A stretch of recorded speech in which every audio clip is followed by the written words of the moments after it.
Kedua rumah sakit ini yakni Rumah Sakit Mata Masyarakat Makassar dan Rumah Sakit Daerah Ibu dan Anak Pertiwi. Kedua rumah sakit tersebut terbukti tidak terakreditasi sejak Juli ini dan para peserta BPJS Kesehatan tidak dapat menggunakan fasilitas BPJS. Hingga kini terdapat 5 rumah sakit yang kerjasamanya diputus oleh BPJS Kesehatan Sulawesi Selatan. Dari 5 rumah sakit, 2 diantaranya merupakan rumah sakit milik pemerintah daerah. Untuk kembali bekerjasama dengan BPJS Kesehatan, pihak rumah sakit harus memenuhi persyaratan ulang, diantaranya pengurusan akreditasi. Mengacu kepada peraturan Menteri Kesehatan dan juga ketentuan yang berlaku tentang akreditasi ataupun reakreditasi, dan juga mengacu kepada surat Dirjen Kementerian Kesehatan.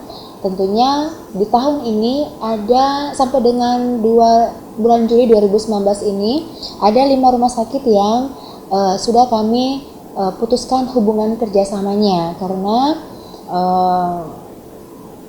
rumah sakit tersebut belum terakreditasi atau belum mengupdate akreditasinya.